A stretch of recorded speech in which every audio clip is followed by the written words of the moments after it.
Hello dear men family, നമ്മൾ get to നോയുടെ ഇന്നത്തെ എപ്പിസോഡിൽ നമ്മൾ കൂടുതൽ അടുത്തറിയാൻ പോകുന്നത് മെൻ ഫാമിലിക്ക് ഓൾറെഡി നന്നായിട്ട് അറിയാവുന്നതും വളരെ പ്രിയപ്പെട്ടതുമായ ഒരു ഫാമിലിയാണ് നമ്മുടെ ഷമിൻ ചേട്ടനും സിയ ചേച്ചിയും. അതിൽ ഷമിൻ ചേട്ടൻ കൂടുതൽ ഔട്ട്സ്റ്റാൻഡിംഗ് ആയിട്ട് എനിക്ക് തോന്നുന്നു ആർട്ടിസ്റ്റ് എന്നുള്ള രീതിയിലായിരിക്കും എല്ലാവരും ഏറ്റവും ഭയങ്കരമായിട്ട് എടുത്തു പറയുക. എന്നാലും ഒരു ഫാമിലി മാനാണ്, ടെക് വേൾഡിൽ ഒരു സൊല്യൂഷൻസ് ആർക്കിടെക്റ്റ് ആയിട്ട് വർക്ക് ചെയ്യുന്ന ആളാണ്, ഫിലാന്ത്രപ്പിസ്റ്റ് ആണ്, ഫുഡ് ലവർ, ആനിമൽ ലവർ ഒക്കെയാണ്. ചേച്ചിയാണെങ്കിലും ഫുഡിന്റെ കാര്യത്തിൽ ഒരു കലാകാരിയാണ്, ഗാർഡനിങ് ചെയ്യുന്ന ആളാണ്. ചേട്ടന് എല്ലാ രീതിയിലുള്ള സപ്പോർട്ടും ഇവർ അങ്ങോട്ടും ഇങ്ങോട്ടും സപ്പോർട്ട് ചെയ്ത് അടിപൊളിയായിട്ട് മോട്ടിവേറ്റ് ചെയ്യുന്ന ആൾക്കാരാണ്. അപ്പം welcome to men TVs get to know. Thank you. സുഖാണോ? നമ്മൾ നേരത്തെ തുടങ്ങുന്നതിന് മുന്നേ ഇതൊക്കെ ചോദിച്ചാണ്. മെൻ ടി വി ഫാമിലിക്ക് വേണ്ടി സുഖമല്ലേ? സുഖമായിട്ടിരിക്കുന്നു. ഹോളിഡേ സീസണിൽ ചേച്ചിയുടെ ഒരു കേക്കിന്റെ വീഡിയോ ഒക്കെ കണ്ടായിരുന്നു. നല്ലോണം കേക്ക് കഴിച്ച് അടിച്ചു പൊളിച്ച് ഹോളിഡേ സീസൺ ചേച്ചി ഉണ്ടാക്കിയത് അറിഞ്ഞുള്ളൂ, തീർത്തത് ഞാനാണ്. അടിപൊളി. അപ്പം ആദ്യത്തെ ക്വസ്റ്റ്യൻ, ഈ വീട്ടിൽ കയറിയപ്പോ തൊട്ട് ഫുൾ എല്ലാ മൂലയിലും ആർട്ടാണ്. ഓക്കെ, ചേട്ടന്റെ മാത്രമല്ല, അത് മെൻ ഫാമിലിയിൽ എത്ര പേർക്ക് അറിയുമെന്ന് എനിക്കറിയില്ല. ചേച്ചിയുടെയും മണ്ഡല ആർട്ടൊക്കെ ഇവിടെ വെച്ചിട്ടുണ്ട്. അപ്പോൾ ഈ ചേട്ടന്റെ പെയിന്റിങ്സും ചേച്ചിയുടെ കുക്കിംഗ്, ഗാർഡനിങ്, മണ്ഡല ആർട്ട് എല്ലാം കൂടി ഈ വീട്ടിൽ എങ്ങനെയാണ് ഒരു ബാലൻസിൽ പോകുന്നത്? ഞാനാണ് ആൻസർ പറയുന്നത്. രണ്ടാളും പറഞ്ഞു. നീ പറഞ്ഞു. ഞങ്ങൾക്ക് രണ്ടുപേർക്കും ഇത് ചെയ്യുന്നതിന് ഒരു ഡിഫറെൻറ്റ് സ്റ്റൈലുണ്ട്. ഷാമിൻ പടം വരയ്ക്കാനിരുന്ന ഷാമിൻ അതിൻ്റെതായ കുറേ സമയമെടുക്കും. ഞാൻ പിന്നെ എന്തെങ്കിലുമൊക്കെ ഒരു തട്ടിക്കൂട്ടെന്നൊക്കെ പറഞ്ഞ് ഇങ്ങനെ മണ്ഡലാട്ടെന്നൊക്കെ പറഞ്ഞ് ഏതെങ്കിലും ഒരു മൂലയിലിരിക്കും. എന്നാലും ഞങ്ങൾ രണ്ടുപേരും അങ്ങോട്ടും ഇങ്ങോട്ടും സപ്പോർട്ട് ചെയ്യാറുണ്ടെന്ന് തോന്നുന്നു കുറേ കാര്യങ്ങൾക്ക്. പ്രത്യേകിച്ച് ഇപ്പോൾ മണ്ഡലാട്ട് ഞാൻ ചെയ്യാൻ തുടങ്ങിയാലും ചിലപ്പോൾ ഷാമിനായിരിക്കും അത് കുറച്ചൊക്കെ ഒന്ന് പറഞ്ഞു തരുന്നു, വരയ്ക്കാനൊക്കെ ചിലപ്പോൾ സഹായിക്കാറുണ്ട്. അപ്പം അങ്ങനെയൊക്കെ എൻ്റെ സമയം അനുസരിച്ച് ഞാൻ ചെയ്യും. പിന്നെ അതിനത്ര ഒരു ദിവസം ചിലപ്പോൾ എനിക്കൊരു കുഴപ്പമെന്ന് വെച്ചാൽ ഞാൻ ചെയ്യാൻ തുടങ്ങിയ ഒരു ദിവസം കൊണ്ട് കംപ്ലീറ്റ്ലി ഇങ്ങോട്ട് ഇരിക്കും. അങ്ങനെ അങ്ങ് തീർത്ത് വെക്കും, പിന്നേക്ക് മാറ്റി വെക്കുന്ന പരിപാടിയില്ല. ഷാമിൻ സമയമെടുത്ത് പതുക്കെ പതുക്കെ ദിവസങ്ങൾ കുറേ സമയം എടുത്തിട്ടാണ് അവരെ കാര്യങ്ങൾ ചെയ്യും. അപ്പം അങ്ങനെ കുഴപ്പമില്ലാണ്ടത് മാനേജ് ചെയ്യുന്നു. എന്നാലും ചിലപ്പോൾ പ്രശ്നങ്ങളൊക്കെ ഉണ്ടാവും, എന്നാലും കുഴപ്പമില്ല. പിന്നെ മനസ്സിലായല്ലോ രണ്ടുപേരും ആൾക്ക് കലാപരമായിട്ട് കുറേ സമയം വേണം, എന്നാലും ചെറിയ പ്രശ്നമൊക്കെ ഉണ്ടാവും കേട്ടോ.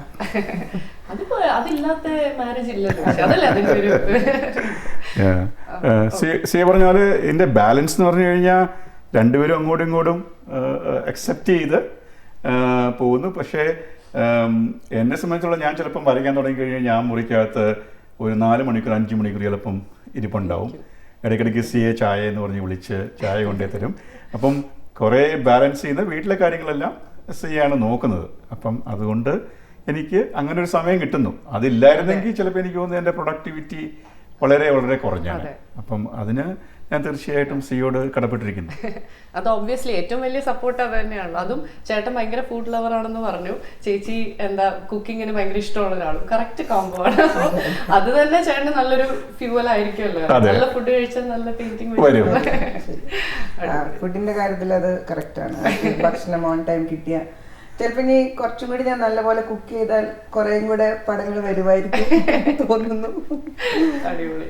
അപ്പം ചേച്ചിയുടെ ആ മണ്ഡല ആർട്ട് കണ്ടിട്ട് സത്യം ഞാൻ ചേട്ടൻ മാത്രമാണ് ഇവിടെ ഈ വീട്ടിൽ വരയ്ക്കുന്നതെന്ന് വിചാരിച്ചു. പക്ഷെ അത് കണ്ടിട്ട് ഞാൻ ശരിക്കും ഞെട്ടി. ചേട്ടൻ എന്തെങ്കിലും ക്രിട്ടിക്കൽ കമന്റ്സ് ഒക്കെ പറഞ്ഞായിരുന്നു അത് കണ്ടിട്ട്? മണ്ഡല ചെയ്യുമ്പോൾ ഒന്നും പറഞ്ഞിട്ടില്ല, പറയാറില്ല. ബിക്കോസ് അത് ഞാനിങ്ങനെ യൂട്യൂബ് നോക്കി പഠിച്ചതാണ്. പിന്നെ ചിലപ്പോൾ ഞാനൊരു ഡൗട്ട് ചോദിച്ചാൽ തന്നെ ഷാമി പറയും അത് നിന്റെ ഇഷ്ടത്തിനാണ് നീ ചെയ്യുന്നത്. ഞാൻ തന്നെ ഉണ്ടാക്കിയ കുറെ ഐഡിയാസ് അല്ലെങ്കിൽ ഞാൻ തന്നെ എവിടെയെങ്കിലും നോക്കി വരച്ചതാണ്. എന്നാലും ലാസ്റ്റ് മിനിറ്റ് ഒന്ന് ശരിയാക്കി ഒന്നിങ്ങനെ വരച്ചൊരു എന്നാലും സംശയമാണ് ഷമീൻ, അങ്ങനെ നീ തന്നെ നിന്റെ ഇഷ്ടം ചെയ്തോ? അല്ല, അത് ഭയങ്കര നല്ല പോസിറ്റീവ് കാര്യമല്ല. അതല്ല, ഇതിൽ ഇത്രയും അരച്ചു കലക്കി കുടിച്ച ഒരാളാകുമ്പോൾ അത് എന്താ പറയുക, ക്രിട്ടിക്കൽ കമന്റ്സ് പറയാതിരിക്കാൻ ഇച്ചിരി ബുദ്ധിമുട്ടല്ലേ? അതാണ് ഞങ്ങൾ തമ്മിൽ നേരത്തെ ചോദിച്ച ഒരു കലാപരമായ സംശയം. ഞാൻ എപ്പോഴും ആളും എനിക്ക് പടം വരയ്ക്കുമ്പോൾ ഇങ്ങനെയും കൂടെ അത് വരച്ചാലോ, പക്ഷെ എനിക്ക് ഷാമിനെ പോലെയില്ല, നിന്റെ ഇഷ്ടത്തിന് പോയിക്കോ, ഞാൻ എന്നോട് കുറ്റം പറഞ്ഞ ദേഷ്യം വെച്ചിട്ടാണോന്ന് അറിയില്ല. അതില്ല, നമ്മുടെ ഒരു ക്രിയേറ്റീവ് ഫ്ലോ ഉണ്ടല്ലോ. അപ്പൊ അത് നമ്മൾ ഫ്രീ ആയിട്ട് എക്സ്പ്രസ് ചെയ്യാൻ പറ്റിയില്ലെങ്കിൽ നമുക്ക് കൺസ്ട്രെയിൻഡ് ആവും. അപ്പം നമുക്ക് കൂടുതൽ സ്ട്രെസ് വരുവുള്ളൂ. So just go with your flow. അതാണ് എൻ്റെ ഒരു പോളിസി. പിന്നെ എൻ്റെ ഏറ്റവും വലിയ ക്രിട്ടിക്കാണ് സിയ. അവള് വന്ന് പറഞ്ഞു തരും എക്സാക്ട്ലി എവിടുത്തെ വരെയാണ് ചെരിഞ്ഞിരിക്കുന്നത്. അപ്പം അത് ഞാൻ അത് വെച്ച് അഡ്ജസ്റ്റ് ചെയ്യും. അപ്പൊ എൻ്റെ ഒരു സ്കെയിലാണത്. സിയ ഹാപ്പി ആണെങ്കിൽ ആ പടം ഒരു നല്ല പെർഫെക്ഷൻ ആണെന്നുള്ളൊരു ചിന്ത എനിക്കുണ്ട്. പിന്നെ വരച്ചിരിക്കണം എന്ന് വെച്ചാൽ മെയിൻലി നമ്മുടെ ഫ്രണ്ട്സിനെ അല്ലേ. അപ്പൊ നമ്മൾ ചിലപ്പോ ഫ്രണ്ട്സിന്റെ പടം നമുക്കറിയാലോ അവരുടെ കുറച്ച് ബെറ്റർ ആക്കാം, അങ്ങനെ ഞാൻ പറയാറുണ്ട്. പക്ഷെ ഇപ്പൊ ഈയിടെ ആയിട്ട് കുറച്ച് പറയില്ല. പിന്നെ എനിക്ക് തോന്നുന്നു ആൾക്ക് അതുകൊണ്ട് പ്രശ്നമാവുന്നുണ്ട്. എന്നാലും എനിക്ക് ചിലപ്പോ ഞാൻ പറഞ്ഞു പോകും. എന്ന് വെച്ചാൽ ചിലരുടെ ചിലപ്പോ കണ്ണ് ശരിയാക്കാലും കുറച്ചുകൂടി ശരിയാക്കി നന്നായിരിക്കുമല്ലോ, അങ്ങനെ പറയാറുണ്ട്. പക്ഷെ ചേച്ചി പറഞ്ഞ നല്ലൊരു പോയിന്റ്. കാരണം ചേട്ടൻ ഇവിടെ ചേട്ടന്റെ ആ ആർട്ടൊക്കെ ഉള്ള റൂമിൽ ഞാൻ കണ്ടു, ഒരു രക്ഷയില്ല. അതായത് ചിലവരെ ഞാൻ മെന്റലി കമ്പാരിറ്റീവ്ലി പുതിയതാണ് മെൻ ഫാമിലിയിൽ. അപ്പൊ ചിലവരൊന്നും എനിക്ക് നേരിട്ട് അറിയില്ല. പക്ഷേ സ്റ്റിൽ ആ ഫോട്ടോസ് നോക്കുമ്പോൾ പ്രത്യേകിച്ച് ആ ഒരെണ്ണം ലൈക്ക് മോസ്റ്റ് ഓഫ് ദം ആ കണ്ണിലുള്ള ലൈഫ് ശരിക്കും അത് എല്ലാവർക്കും വരച്ചെടുക്കാൻ പറ്റുന്നില്ല. അപ്പൊ ഫീച്ചേഴ്സോ എനിക്ക് ടെക്നിക്കലി പെയിന്റിങ്ങിനെ പറ്റി അധികം ഒന്നും അറിയില്ല. പക്ഷെ ഫീച്ചേഴ്സ് ഒക്കെ വരയ്ക്കാൻ പലർക്കും പറ്റുമായിരിക്കും. പക്ഷെ കണ്ണിൽ നോക്കുമ്പോഴുള്ള ലൈഫ് ശരിക്കും അത് ഒരു രക്ഷയില്ല കേട്ടോ, പറയാതിരിക്കാൻ വയ്യ. അപ്പൊ അതിന് ക്രിട്ടിക്കൽ ഇൻപുട്സ് നന്നായിട്ട് ഹെൽപ്പ് ചെയ്യുന്നുണ്ട്. പിന്നെ നമുക്ക് അടുപ്പുള്ളവരുടെ അടുത്തല്ലേ അത്ര പറയാൻ പറ്റും. അത് കുറച്ചുകൂടെ നമ്മള് വരച്ചു വെച്ചിരിക്കുന്നത് നമ്മുടെ ക്ലോസ് ഫ്രണ്ട്സിനാണ്. അത് അവരെ ഏറ്റവും ഭംഗിയായിട്ട് കാണാനല്ലോ നമുക്ക് സന്തോഷം. അങ്ങനെ അത് ചെയ്യാറുണ്ട്. ഈ പറഞ്ഞ ക്ലോസ് ഫ്രണ്ട്സ് ഒക്കെ ഈ ചേട്ടൻ ഇത് വരച്ച് കണ്ടിട്ട് അവരുടെയൊക്കെ യൂഷ്വൽ ഫസ്റ്റ് റിയാക്ഷൻസ് എന്താണ്? നമ്മള് ഇത് വരച്ചിരിക്കുന്ന ക്ലോസ് ഫ്രണ്ട്സ് ചിലര് പറയാറുണ്ട് അത് വേണേ ബെറ്റർ കുറച്ചുകൂടി. അവരും ചിലപ്പോ പറയാം, എന്റെ അടുത്തല്ലേ ക്ഷമത്ത് പറയാൻ സജഷൻസ് ഉണ്ടെങ്കിൽ അവരും പറയും. കാരണം എല്ലാവർക്കും അവരെ പറ്റിയും ഒരു ഇമേജ് ഉണ്ടല്ലോ. അപ്പൊ അതിനകത്ത് എന്തെങ്കിലും ഇത് വേണമെങ്കിൽ അപ്പൊ നമ്മള് അവർക്ക് ആ ഒരു ഫ്രീഡം ഉണ്ട്. കുറച്ചുകൂടി ക്ഷമ ഇവിടെ ബെറ്റർ ആക്കുമോ അല്ലെങ്കിൽ കുറച്ചുകൂടി അവിടെ ചെയ്തു തരുമോ എന്നൊക്കെ ചിലപ്പോ അങ്ങനെ ചെയ്യാം. അത് ആ ഒരു അടുപ്പം ഉണ്ടാവില്ല. അതും എനിക്ക് തോന്നിയൊരു കാര്യമാണ്. എനിക്ക് എന്താ പറയുക, ഈ പറഞ്ഞ പോലെ കമ്പാരിറ്റീവ്ലി പുതിയതാണെങ്കിലും കണ്ടെടുത്തോളം ചേട്ടൻ അങ്ങനെ ഒരു ബുദ്ധിജീവി ആർട്ടിസ്റ്റ് അല്ലാതെ കുറച്ച് നല്ല ലൈക്ക് അങ്ങനെയല്ല, കുറെ നല്ല അടുപ്പങ്ങളും മെൻ ഫാമിലി തന്നെയും ഔട്ട്സൈഡ് മെൻ ഫാമിലിയും ഒരുപാട് നല്ല ഫ്രണ്ട്ഷിപ്സ് ഒക്കെ ഉള്ള ഫാമിലിയാണെന്ന് എനിക്ക് മനസ്സിലായി. അതുകൊണ്ട് കൂടെ ആയിരിക്കുമല്ലോ ഫ്രീഡത്തോടെ പറഞ്ഞു. ഞങ്ങളിവിടെ വന്നപ്പം ഏറ്റവും ആദ്യം 2010 ഞങ്ങൾ ഇംഗ്ലണ്ടിൽ നിന്ന് മൂവ് ചെയ്ത് വന്നപ്പം ഏറ്റവും ആദ്യം പോയ ഗ്യാതറിംഗ് ആണ് മെന്റ്. അപ്പം അതൊരു ഭയങ്കര വെൽക്കമിങ് ആയിരുന്നു. അപ്പം അന്ന് മുതൽ നമ്മൾ മെന്റിൽ കാര്യമായിട്ട് അങ്ങനെ മെന്റിലൂടെയാണ് ഇത്രയും ഞങ്ങൾക്കൊരു നല്ല കമ്മ്യൂണിറ്റി ഇവിടെ ഉണ്ടായത്. അതുകൊണ്ട് അപ്പം എപ്പോഴും ഓൾവേസ് താങ്ക്ഫുൾ ടു മെന്റ്. മെൻ ഫാമിലിക്ക് നല്ല പ്രൗഡ് ആവാനുള്ള കാര്യമാണ് ചേട്ടൻ പറഞ്ഞത്. തീർച്ചയായിട്ടും നമ്മുടെ പിള്ളേരെ ഒത്തിരി ഹെൽപ്പ് ചെയ്തിട്ടുണ്ട്. മെന്റിൽ നിന്ന് തന്നെ കുറെ ഫ്രണ്ട്സിനെ അവർക്കും കിട്ടിയിട്ടുണ്ട്. പിന്നെ നിങ്ങള് 3 കോണ്ടിനെന്റ്സിൽ ജീവിച്ചിട്ടുണ്ട്, ഏഷ്യ, യൂറോപ്പ്, ഇപ്പം നോർത്ത് അമേരിക്ക.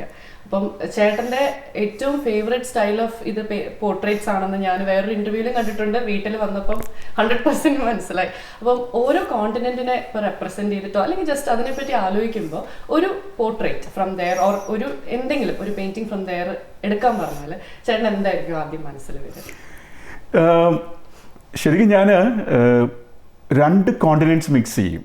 അത് ഇതിന് കാരണമാണ് ഞാൻ പറഞ്ഞുതരാം. അതായത് ഓഫ് കോഴ്സ് ഇന്ത്യയുടെ ഒരു വൈബ്രൻസ്, നമ്മുടെ ഇപ്പം ഡ്രസ്സിങ്, സാരി എനിക്ക് ഭയങ്കര ഇഷ്ടമുള്ള ഒരു കാര്യമാണ്. കാരണം അതിൻ്റെതായ എൻ്റെ ബ്യൂട്ടി, എൻ്റെ വെറൈറ്റി, ആർട്ടിലെ വെറൈറ്റിയാണ് അതിനകത്ത് ഏറ്റവും. അപ്പം ആ സാരിയൊക്കെ ഉടുത്ത് നിൽക്കുന്ന ഒരു ഫിഗർ അല്ലെങ്കിൽ ഇന്ത്യൻ റോയലിറ്റി ഫിഗേഴ്സ് അത്ര കളർഫുള്ളാണ്. പക്ഷേ അതിനെ എക്സിക്യൂട്ട് ചെയ്യുന്നത് യൂറോപ്യൻ അക്കാഡമിക് സ്റ്റൈലാണ്, റിയലിസം. അതാണ്. അപ്പം കാരണം ഒറിജിനൽ ഇന്ത്യൻ പെയിന്റിംഗ് സ്റ്റൈൽ എന്ന് പറയുന്നത് വ്യത്യാസമുണ്ട്. ഇപ്പം നമ്മുടെ മ്യൂറലൊക്കെ കാണുന്നതാണ്. ഇന്ത്യയിലെ ഇപ്പോൾ രവിവർമ്മയൊക്കെ ആണെങ്കിൽ യൂറോപ്യൻ അക്കാഡമിക് സ്റ്റൈൽ റിയലിസം ആണ് അഡോപ്റ്റ് ചെയ്തത്. അപ്പം ആ സ്റ്റൈലിൽ നമ്മുടെ സബ്ജക്ട്സിനെ പെയിന്റ് ചെയ്യുന്നത് ഇറ്റ്സ് വെരി നൈസ്. അതാണ് എനിക്ക് ഏറ്റവും ഇഷ്ടമുള്ളത്. ഓക്കെ, അപ്പം അത് തന്നെയാണോ ചേട്ടാ പോർട്രേറ്റ്സിനെ പറ്റി ആലോചിക്കുമ്പം like what so unique about portraits? ചേട്ടൻ അത്രയും അതിൽ ലൈക്ക് അട്രാക്റ്റഡ് ആവണമെങ്കിൽ അപ്പം ഇതാണോ, എന്താണ് ആ ഒരു ഫാക്ടറായിട്ട് ചേട്ടൻ പറയുക? പോർട്രേറ്റ്സ് വരയ്ക്കാൻ കാര്യം നമുക്ക് ഏറ്റവും ബുദ്ധിമുട്ടുള്ളതും എന്നാൽ ശരിയായി കഴിഞ്ഞു കഴിഞ്ഞാൽ ഏറ്റവും ഇമ്പാക്റ്റ് ഉള്ളതും പോർട്രേറ്റ്സ് ആണ്. ഇപ്പം നമ്മളൊരാളെ കാണുമ്പോൾ ഒരാളുടെ ഒരു സ്പെസിഫിക് സ്നാപ്ഷോട്ടാണല്ലോ നമ്മൾ വരയ്ക്കുന്നത്. അപ്പം അയാളുടെ ഒരു അപ്പുള്ള ഒരു ഭാവം അത് നമ്മൾക്കത് ഇൻഫ്ലുവൻസ് ചെയ്തു നമ്മളെ. അപ്പം വി ഫീൽ ഹാപ്പി ഓർ അത് നമ്മൾ പകർത്തിയെടുക്കുമ്പം ആ ഭാവം കാണുന്നവർക്കും കിട്ടുമ്പോൾ നമുക്കും അത് ഭയങ്കര ഹാപ്പി ആവും. അറ്റ്ലീസ്റ്റ് കാണുന്നവർക്കും അത് അണ്ടർസ്റ്റാൻഡ് ചെയ്ത് they will be able to you know experience that. അപ്പം അതുകൊണ്ടാണ് പോർട്രേറ്റ് ലാൻഡ്സ്കേപ്സും അങ്ങനെയാണ്, പക്ഷേ എനിക്ക് എന്തോ പണ്ട് മുതലേ പോർട്രേറ്റ്സ് ആണ്. അത് കാണാനുണ്ട് ചേട്ടന് ഏറ്റവും എന്താ പറയണ്ടേ ലൈക്ക് ബ്രില്യൻസ് ഉള്ള ഒരു ഏരിയയും എനിക്ക് തോന്നുന്നു. ഇവിടുത്തത് കണ്ടിട്ട് ഞാൻ പറഞ്ഞില്ല, ടെക്നിക്കലി പറയാൻ എനിക്ക് അധികം അറിയില്ല, പക്ഷെ ആസ് എൻ ഒബ്സർവർ പല പെയിന്റിങ്സും കണ്ടിട്ടുണ്ട്. പക്ഷെ ഈ നമ്മുടെ ലൈക്ക് കണ്ണിലെ ആ ഒരു ഇത് അല്ലെങ്കിൽ ഈ മുഖത്തെ ഫീച്ചേഴ്സ് ചുളിവുകൾ അതൊക്കെ റീപ്രൊഡ്യൂസ് ചെയ്യുന്ന അത്ര എളുപ്പമല്ല, ഫോട്ടോ എടുക്കുന്നതല്ലോ. അപ്പൊ സോ ഒന്നും പറയാനില്ല, ഒരു രക്ഷയില്ലാത്ത എന്താ പെയിന്റിങ്സ് ആണ് ഇവിടെ ഉള്ളത്. എന്താ വീക്കെൻഡ്സിൽ ഫ്രീ ആവുമ്പോൾ ചേട്ടൻ്റെ ഫ്രണ്ട്സ് അല്ലാത്തവരും നിങ്ങൾക്ക് ഓക്കെ ആണെങ്കിൽ ഇതൊക്കെ കാണുന്നത് ഞാൻ പറയുന്നത്. ഓക്കെ. പിന്നെ ചേട്ടൻ ഇത് ഫോർമലായിട്ട് ആർട്ട് പഠിച്ചിട്ടില്ല എന്ന് ഞാൻ വേറൊരു ഇന്റർവ്യൂവിൽ കണ്ടായിരുന്നു. പിന്നെ ട്രിവാൻഡ്രത്ത്, അതെ നമ്മൾ ഞാൻ ട്രിവാൻഡ്രത്ത് വളർന്ന ഒരാളാണ്, നല്ല ആർട്ടിനെ വളരെ പ്രോത്സാഹിപ്പിക്കുന്ന. അപ്പം അവിടെ ചേട്ടൻ ബി ഡി ദത്തൻ സാറിന്റെ, ഇന്ത്യയിലെ റിനോൺ ആർട്ടിസ്റ്റ് ആണ്, ബി ഡി ദത്തൻ സാറിന്റെ കീഴിലുള്ള മെന്റർഷിപ്പും പിന്നെ ചേട്ടന്റെ ഓൺ ഇതായിരുന്നു എന്ന് ഞാൻ അങ്ങനെ കേട്ടിട്ടുണ്ട്. അപ്പൊ അത് ചേട്ടൻ എത്രത്തോളം ഹെൽപ്പ് ചെയ്തു, അല്ലെങ്കിൽ ചേട്ടന്റെ റീസെർച്ചിലും എക്സ്പീരിയൻസിലും ചേട്ടൻ എന്താ പറയണ്ടേ ഒരു ഫൈൻഡിങ് ആയിട്ടുണ്ടായിരുന്ന എന്തെങ്കിലും ഉണ്ടോ ഫോർ ഇപ്പം ആർട്ടിൽ അമച്ചേഴ്സ് ആയിട്ടുള്ളവർക്ക് ഷെയർ ചെയ്യാൻ? ഞാൻ എൻ്റെ ട്രിവാൻഡ്രത്തെ പഠനകാലം എനിക്ക് I think I was very lucky to study in തിരുവനന്തപുരത്ത് പഠിക്കാൻ. കാരണം ഒന്നാമതെ എക്സ്പോഷർ ടു ആർട്ട് വേൾഡ്, പിന്നെ നമുക്ക് മ്യൂസിയം ഓഡിറ്റോറിയത്തിൽ ഒത്തിരി എക്സിബിഷൻ നടക്കാറുണ്ട്. അപ്പം സോ നമ്മൾ പോയി കാണുമ്പോൾ തന്നെ നമുക്ക് അതിനകത്ത് കുറേ ഇൻഫ്ലുവൻസ്ഡ് ആവും. പിന്നെ ഇടയ്ക്കൊന്ന് ശ്രീത്ര ആർട്ട് ഗാലറി പോയി കഴിഞ്ഞ് കഴിഞ്ഞാൽ രവിവർമ്മ അതുപോലുള്ള പെയിൻറ്റിങ്സ്, അപ്പം ഒത്തിരി നമുക്ക് ഇൻസ്പിറേഷൻ കിട്ടും. ദത്തൻ സാറിൻ്റെ അടുത്ത് ഞാനൊരു 3 വർഷം ഞാൻ ആ ഗ്രൂപ്പിലുണ്ടായിരുന്നു. സാറിൻ്റെ മെയിനായിട്ട് എനിക്ക് ഒരു ബേസിക് ഓയില്, വാട്ടർ അതൊക്കെ എങ്ങനെ ഹാൻഡിൽ ചെയ്യണം, ഓയിൽ പേസ്റ്റിൽ ഹാൻഡിൽ ചെയ്യുന്ന എല്ലാത്തിനും ഒരു രീതി ഉണ്ടല്ലോ. ഇപ്പം ഓയിൽ നമ്മൾ മിക്സ് ചെയ്യുന്നത് എങ്ങനെയാണ്, അത് ക്ലീൻ ചെയ്യുക, അത് പെയിൻറ് ചെയ്യുന്നത് എങ്ങനെയാണെന്നുള്ളൊരു അതൊരു പ്രാക്ടിക്കൽ എക്സ്പീരിയൻസ്, ഒരു തിയററ്റിക്കൽ എക്സ്പീരിയൻസ് അല്ല. പക്ഷേ പിന്നെ ഞാൻ ഇതിനെപ്പറ്റി കൂടുതൽ എനിക്ക് ഭയങ്കര ഇഷ്ടമാണ് വായിക്കാൻ. അപ്പം ഞാൻ കുറേ ബുക്സ് കളക്ട് ചെയ്തു. പിന്നെ ഇപ്പം ഇൻ്റർനെറ്റ് ആർക്കൈവ് .org എന്ന് പറഞ്ഞൊരു ഇതുണ്ട്, archive.org. അവിടെ പോയി കഴിഞ്ഞാൽ പഴയ മാസ്റ്റേഴ്സ്, അത് ഡാവിഞ്ചി അങ്ങനെയുള്ളവരൊക്കെ ഒത്തിരി ബുക്സ് ഉണ്ട്. ഈ അക്കാഡമിക് ടീച്ചിങ് ഇപ്പോൾ നമ്മുടെ നാട്ടിൽ ഒന്നും പഠിപ്പിക്കുന്നില്ല, പക്ഷേ അതിനകത്ത് കുറേ വാല്യുബിൾ ജെംസ് ഉണ്ട്. അപ്പം അതും കൂടെ ഞാനിപ്പം when I try to combine that, അപ്പം എനിക്കത് ഒന്ന് കുറേ കൂടെ എഫക്റ്റീവ് ആവും നമ്മുടെ പെയിൻറ്റ്സ്. അത് at the end of the day painting എന്ന് പറയുന്നത് ഇറ്റ്സ് ഓൾ എ ടെക്നീക്ക്. ആ ടെക്നീക്കിന് നമ്മൾ എങ്ങനെയാണ് അത് പഠിച്ചെടുക്കുന്നതെന്നുള്ളത് അനുസരിച്ചിരിക്കും. അപ്പം ബേസിക് ടെക്നിക്സ് എനിക്ക് ദത്തൻ സാറിൻ്റെ അടുത്ത് നിന്ന് കിട്ടി. പിന്നെ ബാക്കിയുള്ള നമ്മൾ കുറേ യൂട്യൂബും കുറേ വായിച്ചും കുറേ എക്സ്പെരിമെൻ്റ് ചെയ്ത് നമ്മൾ ഇപ്പോഴും ഞാൻ പറയും മേ ബി ഞാനൊരു 50% ആയി, ഇനിയും ഒരു 50% കൂടെ വായിക്കാൻ കിടക്കുന്നു. അങ്ങനെ കാരണം അതിനകത്ത് അത്രയൊരു വാസ്റ്റ് സബ്ജക്റ്റ് ആണല്ലോ ഇത്. അത് അങ്ങനെ 50% വായിച്ചിട്ടേ ഇതാണ് ഇഫക്റ്റ് എങ്കിൽ 100% വായിക്കും. പക്ഷെ അല്ല, ശരിക്കും ആ ഒരു അപ്പം ചേട്ടൻ്റെ റീസേർച്ചിൽ നിന്നൊക്കെ കിട്ടിയ ഇതുകൊണ്ടായിരിക്കുമല്ലോ ഇങ്ങനത്തെ പോർട്രേറ്റ്സിൽ അത് കാണുമ്പം ദേ ആർ മൈൻഡ് ബ്ലോയിങ്. ശരിക്കും അടിപൊളി ആർട്ട് പീസസ് ആണ്. അപ്പം ചേട്ടൻ ഇങ്ങനെ ഇപ്പോൾ ഒരു പീസ് ഇങ്ങനെ ചെയ്യണം, അല്ലെങ്കിൽ ഇപ്പം ചില ഫ്രണ്ട്സിൻ്റെ ഒക്കെ മേ ബി അവരിങ്ങോട്ട് റിക്വസ്റ്റ് ചെയ്യുന്നതാണോ അതോ എന്തെങ്കിലും ഇവൻറ്റിനായിട്ട് ചെയ്യുന്നത് അങ്ങനെയൊക്കെ ആയിരിക്കുമോ ചെയ്യുന്നത് കൂടുതലും? മിക്കവാറും അത് ഇപ്പം എനിക്കൊരാഗ്രഹം ഉണ്ടാവും. ഇപ്പം ഇന്നെ ഒരു പോർട്രേറ്റ് എനിക്കൊരു 5 foot by 4 foot അല്ലെങ്കിൽ 3 foot by 4 foot ക്രിയേറ്റ് ചെയ്യണമെന്നുള്ള ആഗ്രഹം ഉണ്ടെങ്കിൽ ഞാൻ അതിന് പറ്റിയ ഒരു ഫോട്ടോഗ്രാഫ് ഉണ്ടോ അല്ലെങ്കിൽ ഒരു തീം ഉണ്ടെങ്കിൽ ആ തീമിന് പറ്റിയ, അപ്പോൾ അങ്ങനെയാണ് ഫ്രണ്ട്സായിട്ട് സംസാരിക്കുന്നതും അവർ ചിലപ്പോൾ മോഡൽ ചെയ്യുന്നതും. പിന്നെ നമ്മുടെ ഫ്രണ്ട്സായ സജിത്ത്, അജ്മൽ, അവരാണ് ഫോട്ടോഗ്രാഫി അതെല്ലാം നല്ല കറക്റ്റായിട്ട് അറേഞ്ച് ചെയ്ത് അവർ ഫോട്ടോ എടുത്ത് തരും. അപ്പം അങ്ങനെയൊക്കെ ആണ്. പിന്നെ നമ്മൾ ഇതുപോലെ ചിലരിപ്പം പറയും അവർക്ക് ഇപ്പോൾ ഒരു ഫാദറിൻ്റെ പോർട്രേറ്റ് വേണം, അങ്ങനെ അത് ഞാൻ ചെയ്തു കൊടുക്കും. അപ്പം അതിനകത്ത് നമുക്ക് മിക്കവാറും അവരയച്ചു തരുന്ന ഫോട്ടോ നമ്മൾ ചെയ്യുന്നത്. മറ്റേത് നമ്മൾ കുറേ കൂടെ നമ്മളുടെ ചോയ്സ് അനുസരിച്ച് നമ്മൾ അങ്ങനെ ചേട്ടന് സ്വന്തമായിട്ട് ആലോചിച്ച് ചെയ്യാൻ എന്താ പറയുക ഇപ്പം ഇങ്ങനെ ഒരു പീസ് ക്രിയേറ്റ് ചെയ്യാം അങ്ങനെയുള്ളതിന് എന്തെങ്കിലും ഇപ്പോൾ വീട്ടിൽ നിന്നോ അല്ലെങ്കിൽ ഫാമിലി അങ്ങനെ എന്തെങ്കിലും ഒരു ഇതുണ്ടാവാറുണ്ടോ എന്ന് വെച്ചാൽ ഓക്കെ ഞാനിത് കണ്ടു അല്ലെങ്കിൽ ഇങ്ങനെ ഇത് വായിച്ചു ഇത് ട്രൈ ചെയ്തെന്നോ അങ്ങനെ ചെയ്യാറുണ്ടോ? കൂടുതലും ഇങ്ങനെ ഇവന്റ്സോ അല്ലെ അങ്ങനെയൊക്കെയാണോ? അല്ല, ഞാൻ അങ്ങനെയും ചെയ്യാറുണ്ട്. ഇപ്പം ആക്ച്വലി എൻ്റെ ഒരു അൾട്ടിമേറ്റ് വിഷ് എന്ന് പറയുന്നത് ഈ ഫോട്ടോ റെഫറൻസ് ഇല്ലാണ്ട് തന്നെ I want to create scenes. ഇപ്പം ഹിസ്റ്ററി എനിക്ക് ഭയങ്കര ഇഷ്ടമാണ്. അപ്പം ഞാൻ ഐപാഡിലൂടെ കുറേ അങ്ങനെ വരച്ചിട്ടുണ്ട്. അതായത് ഇപ്പം ഹിസ്റ്റോറിക്കലായിട്ട് ഉള്ള ഇപ്പം വെലുത്തമ്പിതളുടെ കുണ്ട്ര വിളംബരം, അല്ലെങ്കിൽ CPA വെട്ടിയ രാത്രിയിലത്തെ സീൻ, അല്ലെങ്കിൽ കവടിയാർ കൊട്ടാരത്തിൽ നടന്ന സംഭവം, അങ്ങനെയൊക്കെ ഞാൻ അതൊക്കെ എനിക്ക് ഇഷ്ടമാണ്.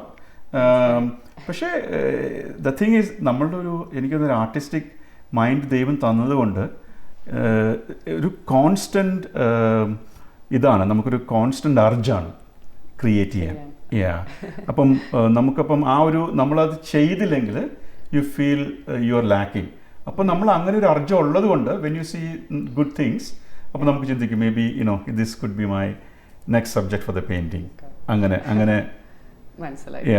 അപ്പം ഒരു ക്വസ്റ്റ്യൻ, ചേച്ചിയുടെ പോർട്രേറ്റ് ഒന്നും ഉണ്ടാക്കിയോ? ഒരു ഓൾമോസ്റ്റ് എല്ലാ ആർട്ടിസ്റ്റുകളും എടുത്ത് നോക്കി കഴിഞ്ഞു കഴിഞ്ഞാൽ very few have attempted their spouses.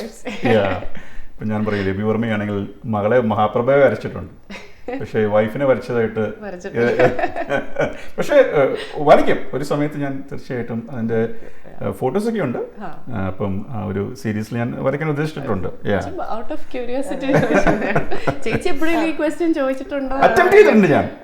പക്ഷെ എന്നാലും വാട്ടർ കളറിലും പെൻസിലിലും ഒക്കെ. പക്ഷേ സിയുടെ മോം ഇസ് വെരി കോംപ്ലക്സ്. അത് ഞാനും എനിക്ക് വരയ്ക്കാൻ വേണ്ടെന്ന് ഞാൻ തന്നെ റിക്വസ്റ്റ് ചെയ്യും, വരയ്ക്കണ്ട പറഞ്ഞു പിന്നെ തീരെ വരയ്ക്കില്ല. അപ്പം അങ്ങനെ പക്ഷെ വരയ്ക്കും ഞാൻ. അത് ഇറ്റ്സ് ഇൻ മൈ പ്ലാൻ.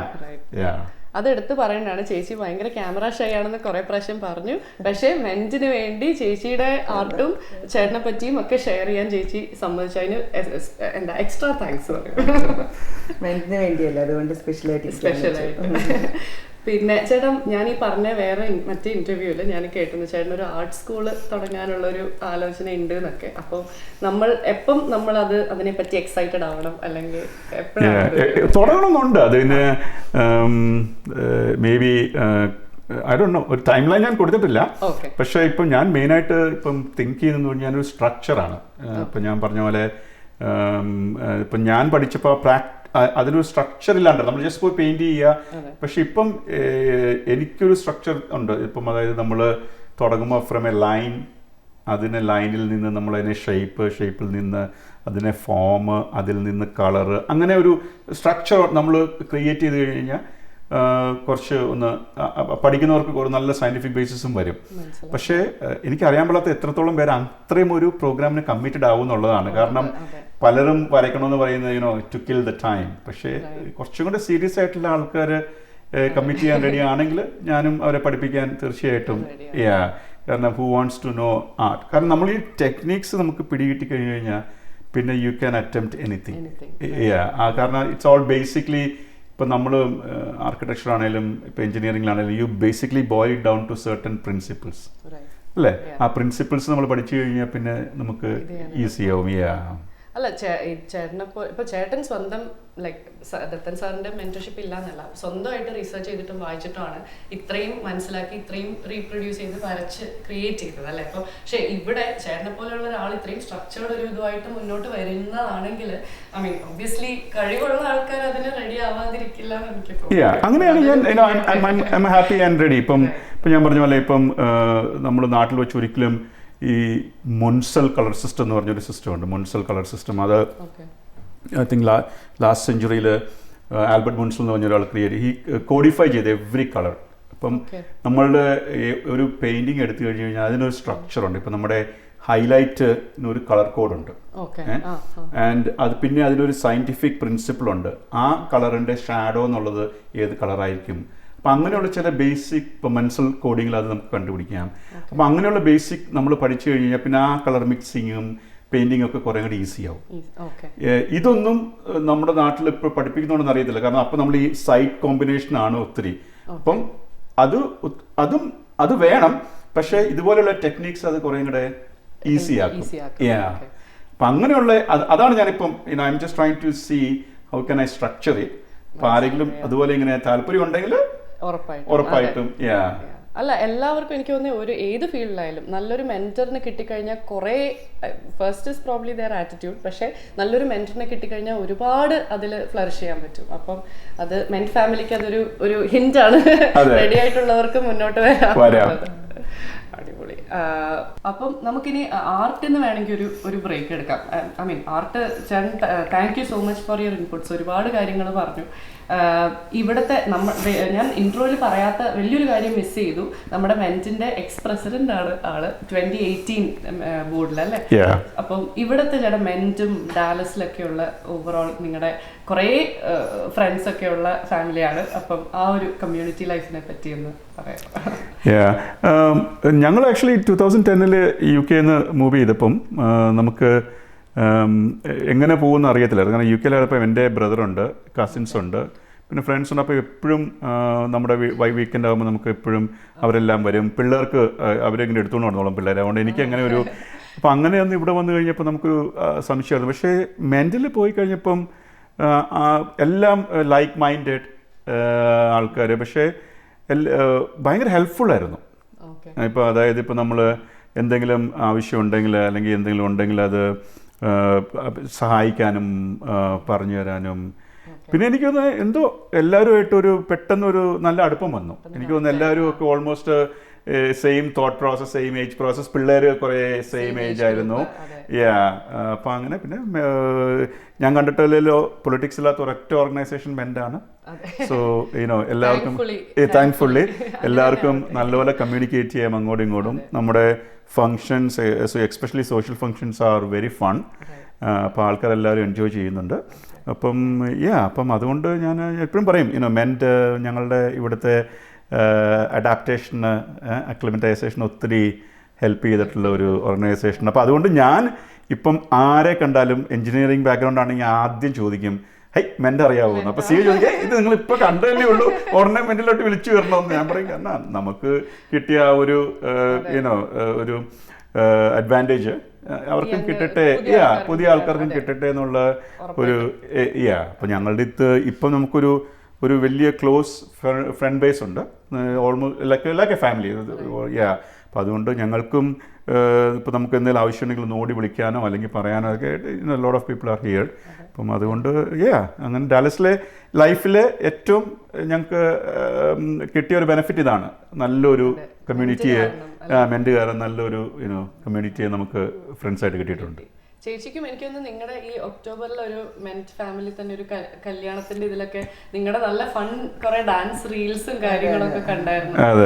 ചേച്ചിക്കും കൂടുതൽ ഫ്രണ്ട്സ് ഡാൻസിൽ മിക്കവാറും ഫ്രണ്ട്സ് എല്ലാവരും നമുക്ക് മെന്റ് വഴി തന്നെ കിട്ടിയിരിക്കുന്ന. പിന്നെ നമ്മൾ വന്നപ്പോൾ മെന്റിൽ ഭയങ്കര ആക്റ്റീവായി. അപ്പം അതുകൊണ്ട് കുറച്ച് ഫ്രണ്ട്സ് ഇവിടെ അടുത്തൊക്കെ ഉള്ളവർ തന്നെയാണ്, മെന്റിലുള്ള ആൾക്കാരൊക്കെ തന്നെയാണ് ക്ലോസ് ഫ്രണ്ട്സ് പറയുന്നവർ. ആണോ? ഓക്കെ. പിന്നെ ചേച്ചിയുടെ കുക്കിംഗ് എനിക്ക് തോന്നുന്നു കുക്കിങ്ങിനും അതുപോലെ മുന്നത്തെ മെന്റ് ബോർഡ് ഇതുമായിട്ടൊക്കെ കുറച്ച് ആക്ടിവിറ്റീസ് അങ്ങനെയും ചെയ്ത് നോക്കിയായിരുന്നു. ഞങ്ങൾ ഷാമിന് പ്രസിഡന്റ് ആയിരുന്ന സമയത്ത് 2-3 കേക്ക് ബേക്കിംഗ് ക്ലാസ് ഒക്കെ അത് മെന്റില് തന്നെ 2 ഫ്രണ്ട്സ് വന്നിട്ടാണ് ചെയ്തത്. അത് നല്ലതായിരുന്നു, എല്ലാവർക്കും ഇഷ്ടപ്പെട്ടായിരുന്നു അത് ക്ലാസ്. പ്രത്യേകിച്ച് കുട്ടികളുടെ അവധിയുടെ സമയത്തായിരുന്നു, ഏതോ സമ്മർ അവധിക്കായിരുന്നു, സമ്മർ ഹോളിഡേയ്സിന്. അപ്പൊ അത് നല്ലതായിരുന്നു. എനിക്ക് തോന്നുന്നു അത് പിള്ളേർക്ക് കുറെ കൂടെ പ്രചോദനം തരും തോന്നുന്നു അങ്ങനത്തെ വല്ല ക്ലാസ്സസ് ഒക്കെ എടുത്താൽ.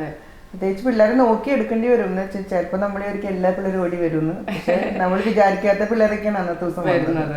പക്ഷെ നല്ലതായിരുന്നു കുക്കിംഗ് ഒക്കെ, അല്ലെങ്കിൽ ഒരു ബേസിക് കുക്കിംഗ് ഒക്കെ പിള്ളേർക്ക് പറഞ്ഞു കൊടുക്കാം. അതെ, എസ്പെഷ്യലി ആ റീൽസ് ആക്ച്വലി നല്ല ഇൻട്രസ്റ്റിംഗ് ആണ്, ഭയങ്കര ലോങ് അല്ല, എന്നാൽ ഷോർട്ട് ആയിട്ട് നല്ല സിമ്പിൾ ആൻഡ് സ്വീറ്റ് ആയിട്ടുള്ള. ഞാൻ കുറെ കേക്കിന്റെ റീൽസ് ഒക്കെ കണ്ടിരുന്നു, നല്ല കാണാൻ നല്ല രസമാണ്. എനിക്ക് തോന്നുന്നു കുറെ യങ്ങർ 2 പെൺകുട്ടികൾ എസ്പെഷ്യലി ബേക്കിങ്ങിന് ഒരുപാട് ഇൻട്രസ്റ്റ് ഉള്ള യങ്ങർ നമുക്ക് വരുന്ന ഈ ബോർഡ് ഇപ്പം തീരാനായി, എന്നാലും സമയമുണ്ടെങ്കിൽ ഇതിലോ അടുത്ത ബോർഡിലൊക്കെ നമുക്ക് ഡെഫിനറ്റ്ലി അങ്ങനത്തെ കുട്ടികളെ ഇൻക്ലൂഡ് ചെയ്തിട്ടുള്ള പരിപാടി ചെയ്യാം. അതുപോലെ തന്നെ മെന്റിലെ ഒരു അൺറിട്ടൺ ഇതാണ്, മെന്റിലെ പ്രസിഡന്റ് വൈഫ് ഫസ്റ്റ് ലേഡിയാണ് മെന്റിലെ ഫുഡിന്റെ കാര്യങ്ങളെല്ലാം.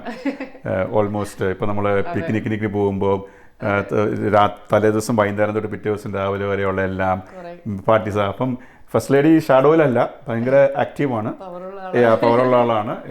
എൻ്റെ പ്രസിഡൻസിൻ്റെ സമയത്തും അതൊക്കെ ഹാൻഡിൽ ചെയ്ത ഫസ്റ്റ് ലേഡിയാണ്. അപ്പം എൻ്റെ ഫസ്റ്റ് ലേഡിമാർക്ക് ഉള്ള ഒരു സ്പെഷ്യൽ സ്പെഷ്യൽ ആണിത്. ലൈവായിട്ട് കണ്ടു നമ്മുടെ ക്യാമ്പിങ്ങിനൊക്കെ മഹിത ചേച്ചി ഫ്രണ്ടിൽ തന്നെ ഉണ്ട്. അപ്പൊ അതെ അവർക്ക് കുറച്ച് നല്ല ജോലികളുണ്ടല്ലോ, അത് അതെ നല്ല മെനക്കേട്. പക്ഷെ അതെ ചേട്ടൻ പറഞ്ഞ ആ ഒരു മെനക്കേട് ഇല്ലാതെ പ്രസിഡൻസിന് ഒറ്റയ്ക്ക് ഷൈൻ ചെയ്യാൻ പറ്റില്ല. പിന്നെ യങ്ങർ ആൾക്കാരുടെ കാര്യം പറഞ്ഞപ്പോ മക്കള് മിഷേലും ജോസഫും അവര് നിങ്ങളുടെ ഇതിൽ ഏതൊക്കെ ആക്ടിവിറ്റീസിൽ സപ്പോർട്ട് ചെയ്യാറുണ്ട്, ക്രിട്ടിക്കൽ ആവാറുണ്ട്, എന്തിലൊക്കെ പാർട്ട് ആവാറുണ്ട് അവര്? അങ്ങനെ നമ്മൾ പ്രത്യേകിച്ച് അങ്ങനെ ഇപ്പൊ ജോക്കുട്ടിനെ ഞാൻ ഇടയ്ക്കൊക്കെ ഒന്ന് പണ്ട് പ്രത്യേകിച്ച് എനിക്ക് എന്നെ വരയ്ക്കാൻ നേരത്ത് അവനോടൊന്ന് സഹായിക്കാൻ പറയുമായിരുന്നു. അപ്പം അവന് ഇവിടെ മിഡിൽ സ്കൂളിലുമൊക്കെ ആയിരുന്നപ്പം ഇടയ്ക്ക് പെൻസിലൊക്കെ എടുത്ത് ക്യാൻവാസ് ഒക്കെ ചെയ്യും. ഇപ്പം പിന്നെ ആള് കോളേജിൽ UT ആർലിംഗ്ടണിൽ ആർക്കിടെക്ചറിന് ഇപ്പൊ കയറിയിട്ടുണ്ട്. അപ്പൊ അതുകൊണ്ട് സമയമില്ല ആള് വീക്കെൻഡ്സ് വരുമ്പോഴത്തേക്കിനും. പക്ഷെ കുക്കിങ്ങിന്റെ കാര്യത്തിൽ എനിക്ക് തോന്നുന്നു മിഷീൻ ഞങ്ങളവിടെ വിളിക്കും. സിയുടെ കുറച്ച് ഇപ്പം അവള് ഉള്ള ഇന്ത്യൻ ഫുഡല്ല, പാസ്ത അങ്ങനെ ഇങ്ങനെയെല്ലാം അശ്വതി ഉണ്ടാക്കും. ചിലപ്പോൾ വീക്കെൻഡ്സ് പുള്ളിക്കാരി ഇവിടെ ഡിന്നർ ഉണ്ടാക്കും, അല്ലെങ്കിൽ ചിലപ്പം ഡിന്നർ ഉണ്ടാക്കി എല്ലാം അവൾക്ക് കൊണ്ടുപോകാനുള്ള ഫുഡും എല്ലാം അവള് ചെയ്യും. ഇന്ത്യൻ കുക്കിംഗ് ഇതുവരെ അങ്ങോട്ട്. പിന്നെ അവരുടെ ഈ വരയ്ക്കുന്ന കാര്യമൊക്കെ ഇപ്പൊ ഷാമിൻ വരയ്ക്കുന്നത് കൊണ്ട് നമ്മൾ പറഞ്ഞാൽ പിള്ളേർക്ക് രണ്ടുപേർക്കും അവരിതുവരെ വരയ്ക്കാൻ രണ്ടുപേർക്ക് ഇഷ്ടമാണ്. പക്ഷെ അതിനു വേണ്ടി ഇങ്ങനെ സമയം കളയുന്ന പോലെ തീരെ കണ്ടിട്ടില്ല. ഒരു പ്രായമാകുമ്പോഴേക്കും അവര് കുറച്ച് കഴിയുമ്പോ ചിലപ്പോ ആ ഒരു ഇത് വരുമായിരിക്കും. അത് ലൈക്ക് ഐ എം ടാലന്റഡ് എന്നാ പിന്നെ എന്താ ചെയ്തൂടെ എന്നുള്ളൊരു ഇത് വരുമായിരിക്കും. ഞാൻ ജോക്കുട്ടിന് ആർക്കിടെക്ചർ ജോസഫിനെ ജോക്കുട്ടെന്ന് വിളിക്കുന്നത്. ഞങ്ങൾ അവൻ ആർക്കിടെക്ചർ എടുത്തപ്പം I was a little surprised. കാരണം അപ്പൊ അവൻ ആ ഒരു ക്രിയേറ്റീവ് ട്രേറ്റ് കാണണം, അല്ലെങ്കിൽ അവൻ ഇത്ര ആലോചിച്ച് അത് എടുക്കാൻ സ്വന്തമായിട്ട് തീരുമാനിച്ചതാണ്. ഞങ്ങള് അവനോട് ഒരു രീതിയിലും ഞാൻ അവൻ എന്താ എടുക്കേണ്ടതെന്ന് ഞാൻ പറഞ്ഞിട്ടില്ല. അപ്പം അവൻ ആദ്യം മുതലേ ക്ലിയർ ആയിരുന്നു അവൻ എഞ്ചിനീയറിംഗ് ആർക്കിടെക്ചർ സൈഡ് വേണം എന്നുള്ളത്. അല്ല അവന് ചിലപ്പോൾ എനിക്ക് കുറച്ചും കൂടെ ഷാമിനും അവരെ നിർബന്ധിച്ച് കൂടിയിരുന്ന് നിങ്ങൾ വരയ്ക്കണം അങ്ങനെ. ഞങ്ങൾ രണ്ടുപേരും അങ്ങനെ പറയുന്ന രണ്ടാൾക്കാരല്ല. നിങ്ങളത് ചെയ്തു നോക്ക്, നിങ്ങൾക്ക് ചിലപ്പോൾ ഇഷ്ടപ്പെടും, ഒന്ന് പറഞ്ഞു നോക്കൂ രണ്ടുപേരും. പിന്നെ അവർക്കത് ഇൻട്രസ്റ്റ് ഇല്ല, അവര് കിട്ടും. അപ്പൊ ചിലപ്പോ എനിക്കാണ് അങ്ങനെ വരച്ച് ഇപ്പൊ കുറച്ച് കളറൊക്കെ എടുത്ത് വരച്ചു നോക്ക്. അപ്പൊ അവർക്ക് തീരെ അതിനോടൊരു ഇൻട്രസ്റ്റ്, പക്ഷെ നല്ലപോലെ വരയ്ക്കുകയും ചെയ്യുന്നുണ്ട് അവര്. ഇനിയിപ്പൊ ഇത് അവര് തന്നെ സമയം കുറച്ച് കഴിഞ്ഞ് അവരിത് വരണമായിരിക്കും. അതെ പിന്നെ എനിക്കൊന്ന് നമ്മുടെ ഓൾഡർ ജനറേഷന്റെ ആ ഒരു രീതിയും പേഷ്യൻസ് ലെവലും അല്ലല്ലോ ഇപ്പോഴത്തെ. മേ ബി പിന്നെ സ്കൂളിംഗ് ഇപ്പോഴത്തെ കാര്യങ്ങളൊക്കെ ഒന്ന് ഒതുക്കി കഴിഞ്ഞിട്ട് ചിലപ്പോ അവരിത് വരുമായിരിക്കും. ചിലപ്പോ ഞാനിങ്ങനെ ചിന്തിക്കുകയോ അവരും കൂടെ വരച്ചിരുന്നെങ്കിൽ ഷാമിനെ കുറച്ച് സഹായിക്കാലോ, കുറച്ച് പടം വരച്ചു തരാം, അല്ലെങ്കിൽ ബ്രഷ് കഴുകി കൊടുക്കൂട്ടോ. അത് ജോക്കുട്ടിനെ ഞാൻ അത് അവൻ കാര്യമായിട്ട് ചെയ്യുന്ന കാര്യമാണ്. ബ്രഷ് നമ്മൾ പെയിന്റിംഗ് എല്ലാം കഴിഞ്ഞ് ഓയിലെല്ലാം ക്ലീൻ ചെയ്ത ശേഷം ഒരു സോപ്പ് വെച്ച് നമ്മൾ ക്ലീൻ ചെയ്ത് വെച്ച് കഴിഞ്ഞാൽ നല്ല ഇതായിട്ടിരിക്കും, പോകാതിരിക്കും. അപ്പം അത് ഞാൻ ജോക്കുട്ടിനെ ഏൽപ്പിക്കും. അപ്പൊ അവന് നല്ല ക്ലീൻ ആയിട്ട് അതെല്ലാം ചെയ്തത്. ഇതുപോലെ ഇപ്പൊ ഷാമിന്റെ ആർട്ട് ക്ലാസ് തുടങ്ങുന്ന കാര്യം എന്ന് പറഞ്ഞപ്പോൾ അത് നമ്മൾ ചിന്തിക്കുന്ന ഒരു കാര്യം, ഈ പിള്ളേർക്കൊക്കെ ഇഷ്ടമുണ്ടെങ്കിൽ നമ്മളിവിടെ പിള്ളേരുടെ അടുത്ത് പറഞ്ഞിട്ടുണ്ട്, ആർക്കെങ്കിലും ഇഷ്ടമുണ്ടെങ്കിൽ വരാം ക്ലാസ് ഷമി എടുക്കാം.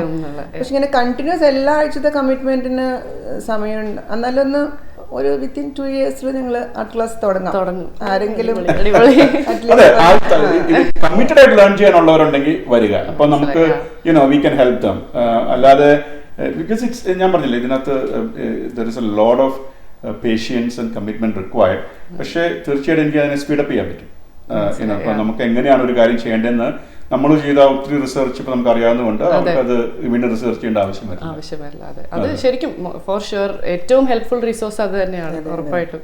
ചേട്ടൻ അപ്പോൾ ഹെൽപ്പിന്റെ കാര്യം പറഞ്ഞപ്പോഴാണ് വേറൊരു കാര്യം ഓർമ്മ വന്നത്. ഒരുപാട് ലൈക് ഫിലാന്ത്രോപ്പി കാര്യങ്ങളിൽ കൊളാബറേറ്റ് ചെയ്യുന്ന ആൾക്കാരാണ് നിങ്ങൾ രണ്ടാളും. എസ്പെഷ്യലി കരുണ ഓർഗനൈസേഷനൊക്കെ ആയിട്ട് കൊളാബറേറ്റ് ചെയ്ത് ചേട്ടൻ ഹൈ ഒക്ടേവ്സിന്റെ ഭാഗമായിട്ട് പെയിന്റിംഗ് ഒക്കെ ഓപ്ഷൻ ചെയ്ത് അല്ലെ കുറേ പേരെ ഹെൽപ്പ്, അതിനെപ്പറ്റി ഒന്ന് ഐ മീൻ അറിയാത്ത ആൾക്കാർ കുറെ പേർക്ക് ഓൾറെഡി അറിയായിരിക്കും മെൻ ഫാമിലിയിൽ, അറിയാത്തവർക്ക് വേണ്ടിയിട്ട് അത് കരുണ എന്ന് പറഞ്ഞു കഴിഞ്ഞാൽ നമ്മളുടെ ഒരു പ്രോഗ്രാമിന്റെ ആ ഒരു അംബ്രല നെയിമാണ് ഹൈ ഒക്ടേവ്സ് പറഞ്ഞ ബാൻഡ്. അതെല്ലാം നമ്മുടെ മെൻ മെമ്പേഴ്സ് ആയിരുന്നു. അവരിവിടെ I think almost decade back ഇവിടെ UTTയിലുള്ള ഒരു സ്റ്റുഡൻറ്റിന് ക്യാൻസർ വന്നപ്പം അതിനെ ഹെൽപ്പ് ചെയ്യാൻ വേണ്ടിയിട്ട് അവർ ബാൻഡ് കെയിം ടുഗെദർ, അവര് കോൺസേർട്ട് നടത്തി. അപ്പൊ അങ്ങനെ അപ്പം പ്രഭു ആണ് അതിന്റെ മാസ്റ്റർ മൈൻഡ്, മനോജ് പ്രഭു, അങ്ങനെ നമ്മുടെ അങ്ങനെ കുറച്ച് പേരുണ്ട് നമ്മുടെ. So then they start continuing to do it. അപ്പം നമ്മുടെ ഈ മെന്റിലുള്ള ഇവരെല്ലാം മെന്റിലാണല്ലോ, അപ്പം മെന്റിൽ മറ്റുള്ള ഫ്രണ്ട്സും അവരെ സഹായിച്ചു. So over a period of time അതൊരു it has become quite big. ഇപ്പൊ നമ്മളിപ്പോ പണ്ട് ചെറിയ കോൺസേർട്ടിന് പോയാലും ഇപ്പൊ നമ്മുടെ കോൺസേർട്ടുകൾക്ക് 700 പേര് ഒക്കെ അറ്റൻഡ് ചെയ്ത് to the public we do that. അപ്പം അതിന് എഫേർട്ട് ആവശ്യമാണ്. അപ്പൊ നമ്മളൊക്കെ കൊണ്ട് കഴിയുന്നത് ഇപ്പം ആണേലും സ്റ്റേജ് ഡെക്കറേഷൻ മിക്കവാറും ചെയ്യുമായിരിക്കും. ഞാൻ പറ്റുന്ന പെയിന്റ് ചിലപ്പോൾ ഉണ്ടെങ്കിൽ ഞാൻ ഓപ്ഷൻ ചെയ്യും, അല്ലെങ്കിൽ നമ്മൾ വേറെ എന്തെങ്കിലും. നമുക്കൊരു വലിയ സാറ്റിസ്ഫാക്ഷൻ ആണ്. കാരണം ഓരോ വർഷവും കഴിയുന്നവരും പേഷ്യൻസിന്റെ എണ്ണം കൂടിക്കൊണ്ടിരിക്കുകയാണ്. അപ്പം നമുക്കൊന്നും അത് ഹെൽപ്പ് ചെയ്യാൻ പറ്റുമെങ്കിൽ. അപ്പം ആദ്യത്തെ ഇൻട്രോയിൽ ഞാൻ പറഞ്ഞ വേറൊരു കാര്യം ആനിമൽ ലവ് ആണ്. അപ്പൊ ഇവിടെ ചേട്ടൻ നിങ്ങക്ക് മിക്കോ എന്ന് പറയുന്ന ഒരു പൂച്ചയുണ്ട്. പിന്നെ ഞാൻ ഫേസ്ബുക്ക് പോസ്റ്റിൽ കണ്ടായിരുന്നു മാർലി. അപ്പം അവരുടെ പറ്റിയുള്ള അതായത് എപ്പം നിങ്ങളുടെ ഫാമിലിയുടെ ഭാഗമായി എങ്ങനെയാണ് ആ ഒരു പരിപാടി? മാർലി ഞങ്ങൾ എടുത്തത് നമ്മൾ 2020 ജൂൺ ആ കോവിഡിന്റെ സമയത്ത്. മീക്കോ ശരിക്കും മോള് UTDയിലായിരുന്നു, അപ്പോൾ അവൾക്ക് കിട്ടിയതാണ്. പിന്നെ അവളിങ്ങോട്ട് മാറിയപ്പം എനിക്ക് ഭയങ്കര ഇഷ്ടമാണ് പെറ്റ്സിനെ. ഇവിടെ ഞങ്ങൾക്ക് പെറ്റ് ഉണ്ടായിരുന്നു. വർഷങ്ങളോളം ഇവിടെ കിളികളുണ്ടായിരുന്നു നമുക്ക്. ഒത്തിരി കിളികളുണ്ടായിരുന്നു. ഇപ്പം ചിലപ്പം എൻ്റെ സൂം കോളിലൊക്കെ അവർ ചോദിക്കുന്നത് ഈ പുറത്താണോ എന്ന് ചോദിക്കുന്ന ഒരവസ്ഥ. കാരണം കിളികൾ ഇങ്ങനെ. പിന്നെ ഞങ്ങൾ അമ്മച്ചിക്ക് സുഖം നാട്ടിൽ പോയി കുറെ പോക്കുവരവ് വന്നപ്പോൾ ആ സമയത്ത് കിളികൾക്ക് എന്തൊക്കെയോ പ്രശ്നം പറ്റി. അങ്ങനെ മാർലീനെ ഞങ്ങൾ പണ്ട് പോലെ എനിക്ക് ആഗ്രഹം ഉണ്ടായിരുന്നു, പിള്ളേരും പറയുമായിരുന്നു. പക്ഷേ സിക്ക് കുറച്ചൊരു റെസിസ്റ്റൻസ് ഉണ്ടായിരുന്നു. പട്ടി എന്ന് പറഞ്ഞു കഴിഞ്ഞാൽ അങ്ങനെയായിരിക്കും എന്നൊക്കെ പറഞ്ഞു കഴിഞ്ഞാൽ വീടിനകത്ത് വളർത്താനുള്ള അങ്ങനെ എങ്ങനെയൊക്കെയോ കൺവിൻസ് ചെയ്ത് നമ്മള് മാർലിയെ കൊണ്ടുവന്നു. ഇപ്പം ജോലി കഴിഞ്ഞ് വന്ന മാർലി വിളിച്ചോണ്ടേ വരുവുള്ളൂ. അത് തന്നെ. സോ അതൊരു വലിയ ചേഞ്ചാ. കാരണം അവര് നമ്മുടെ കൂടെ ഇന്ററാക്ട് ചെയ്ത് തുടങ്ങുമ്പോഴത്തേക്കിനും നമ്മൾ അവരെ സ്നേഹിച്ചു പോകും. ഇപ്പം എപ്പോഴും യു ക്യാൻ സീ റൈറ്റ്. അവനാണെങ്കിലും ചിലപ്പോൾ വെട്ടിച്ചാടി വന്ന് കിടക്കുവാണെങ്കിൽ എൻ്റെ അടുത്തല്ല, ഇവളുടെ ചേർന്ന് കിടക്കുള്ളൂ.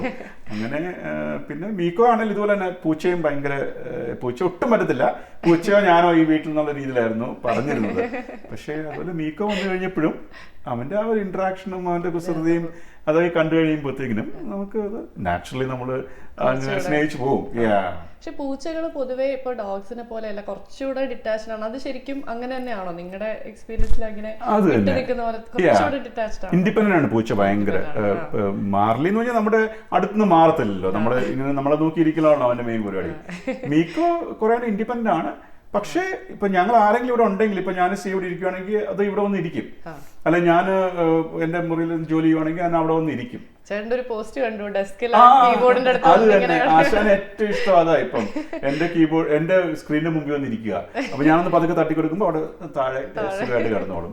പക്ഷെ പട്ടിയെ പോലെ നമ്മളുള്ള അങ്ങനെ ഒരു അഫെക്ഷൻ പ്രകടിപ്പിക്കാൻ അങ്ങനെയൊന്നുമില്ല. പിന്നെ അതിന്റെ കൂടെ തന്നെ ഫുഡ് നമ്മൾ ഓൾറെഡി സംസാരിച്ച കാര്യമാണ്. എന്നാലും ചേച്ചി ഇത്രയും വലിയൊരു കുക്കിങ്ങിന്റെ ആളും കുക്കിംഗ് കലാകാരിയും ചേട്ടൻ ഫുഡ് ലവറും ആയതുകൊണ്ട് ചേച്ചി കുക്ക് ചെയ്യുന്നതില്ല ചേട്ടന് ഏറ്റവും ഇനിയും ഉണ്ടാക്കുന്ന് പറഞ്ഞോണ്ടിരിക്കുന്ന സാധനം എന്താ? ചേച്ചി കുക്ക് ചെയ്യുന്നതിൽ ഓൾമോസ്റ്റ് എല്ലാ സാധനവും ഞാൻ പറയും, ഉണ്ടാക്കാൻ പറയും. പിന്നെയും എനിക്ക് ശരിക്കും മറ്റേ മാങ്ങയിട്ട മീൻകറി, അത് ഞാൻ എപ്പോഴും ഉണ്ടാക്കാൻ പറയും. പിന്നെ നമ്മുടെ മലയാളികൾക്ക് ബീഫ് ഒരു വീക്ക്നെസ് ആണല്ലോ. അതെ അതെ. അപ്പം അത് പിന്നെ പുഡിങ്ങില് പൈനാപ്പിൾ ഒരു പുഡിംഗ് ഉണ്ട്, അത് സൂപ്പറാ. അപ്പൊ അത് ഞാൻ പറയും പറ്റും എങ്ങനെ. എന്തുണ്ടാക്കിയാലും എനിക്ക് അങ്ങനെ സ്പെഷ്യലായിട്ട് അങ്ങനെ നാടൻ ഭക്ഷണമാണ് ഇഷ്ടം. നാടനാണ് നമ്മുടെ കേരള ഭക്ഷണം ഇഷ്ടമാണ്. അതെ, അത് എന്തൊക്കെ നമ്മുടെ ഇപ്പൊ പല ക്വിസീനും നമ്മൾ ട്രൈ ചെയ്താലും നമ്മുടെ ആ ഒരു മസാലയൊക്കെ ചേർന്ന് വരുമ്പോൾ ഉള്ള ഒരു അത് വേറെ നമ്മുടെ ജീവിതത്തിൽ ഇതുവരെ ഒരു മാറ്റമില്ലാത്തൊരു കാര്യം അതാണ്. ആ ഭക്ഷണം അത് തന്നെ വേണമെന്നുള്ള ഒരു ക്ഷമ അത് തന്നെ പ്രിഫർ ചെയ്യും. ഇപ്പൊ കേരള മതി ഞങ്ങൾ ചിലപ്പോ വേറെ വേണമെന്ന് പറഞ്ഞാലും ക്ഷമയ്ക്ക് കേരളം തന്നെ മതി എന്നുള്ളൊരു കേരള ഭക്ഷണം മാത്രം പോരാ, അത് ചൂടാക്കി എടുത്ത് തന്നു കഴിഞ്ഞാൽ അതിന് ഇരട്ടി ടേസ്റ്റ്. ആ സെയിം സാധനം ഞാൻ മൈക്രോവേവ് ചൂടാക്കി കഴിഞ്ഞാൽ അത്രയും ടേസ്റ്റ് ഇല്ല. അതുകൊണ്ട് ഞാൻ ഇവരോട് എപ്പോഴും പറയും, എടി എനിക്ക് നീ ചൂടാക്കി എടുത്ത് വെച്ച് തന്നു കഴിഞ്ഞാൽ അത്രയും സന്തോഷം എന്ന് പറയും. അതുകൊണ്ടല്ലേ ബെറ്റർ ഹാഫ് എന്ന് പറയുന്നത്. അപ്പം എന്താ നമ്മുടെ മെൻസ് ഫാമിലിയുടെ കമ്പാരിറ്റീവ്ലി പുതിയൊരു സെഗ്മെന്റ് ആണ് ഗെറ്റ് ടു നോ. അപ്പം ഒരുപാട് പേർക്ക് നിങ്ങളുടെ ഫാമിലി ഓൾറെഡി അറിയാമെങ്കിലും ഇപ്പം ബിയോണ്ട് ആർട്ടായിട്ട് ഒരുപാട് കാര്യങ്ങൾ നമ്മൾ ഇന്ന് സംസാരിച്ചു, ഫ്രീ ആയിട്ട് നല്ല കാഷ്വൽ ആയിട്ട്. ശരിക്കും നമുക്ക് ഞാനും ബിഹൈൻഡ് ദ ക്യാമറയുള്ള രാഹുലേട്ടനും ഭയങ്കരമായിട്ട് ഫീൽ അറ്റ് ഹോം ശരിക്കും തോന്നി, സത്യമായിട്ടും നല്ല കാഷ്വൽ ആയിട്ടും ഫ്രീ ആയിട്ടും. അപ്പം നമുക്ക് വേണ്ടി ഇത് കുറച്ച് തവണ റീസ്കെഡ്യൂളും ചെയ്തു അല്ലേ ഏട്ടാ ഫൈനലി. പക്ഷേ ഈ സാറ്റർഡേ ഒരുപാട് പരിപാടികളാണ് ഇവിടെ എല്ലാവർക്കും വീക്കെൻഡിൽ. അപ്പം മെൻസ് ഫാമിലിക്ക് വേണ്ടിയിട്ട് ഈ കൂടുതൽ കാര്യങ്ങളൊക്കെ ഷെയർ ചെയ്യാനായിട്ട് ഫ്രീ ആയിട്ട് എന്താ ടൈം സ്പെൻഡ് ചെയ്ത രണ്ടുപേർക്കും മെൻസ് ഫാമിലിയുടെ ഇതിൽ thank you so much. Thank you. അപ്പോൾ ചേട്ടൻ 2018 അതായത് മെന്റിന്റെ എക്സ് പ്രസിഡന്റ് ആണ്, കുറെ കാലമായിട്ടുള്ള മെന്റിന്റെ ഒരു വലിയ ഇമ്പോർട്ടന്റ് മെമ്പറാണ്. അപ്പോൾ ചേട്ടൻ എന്താണ് ഫാമിലിയോട് പറയാനുള്ളത്? ആക്ച്വലി നമ്മളെല്ലാം ലക്കിയാണ് to be a part of this organization. So make use of it. നമുക്ക് നല്ല സോഷ്യൽ ഇവൻറ്റ്സ് ഉണ്ട്, അതുപോലെ എഡ്യൂക്കേഷണൽ ഇവൻറ്റ്സ് ഉണ്ട്. അതെല്ലാം നിങ്ങൾ മിസ് ചെയ്യാതെ കൂടുക. പിന്നെ when you meet someone Malayali engineer, do tell them about MENT. Yeah, so that they also can join. And then നമുക്ക് ഇത് just spread it out. Yeah, അങ്ങനെ അതാണ് എൻ്റെ ഒരു. അതെ, കുറച്ച് ഇത് അറിയാത്ത യങ്ങർ ആൾക്കാർ ഇനിയും എനിക്കൊന്ന് DFW ഏരിയയിലുണ്ട്. അവർക്കൊക്കെ ചേട്ടൻ പറഞ്ഞ പോലെ ബെനിഫിറ്റ് ചെയ്യാം. അത് തന്നെ. പിന്നെ എന്തെങ്കിലും ഇങ്ങനെ if you are serious to learn about drawing, painting ആണെങ്കിൽ feel free to call me or message me or whatever it is. അടിപൊളി.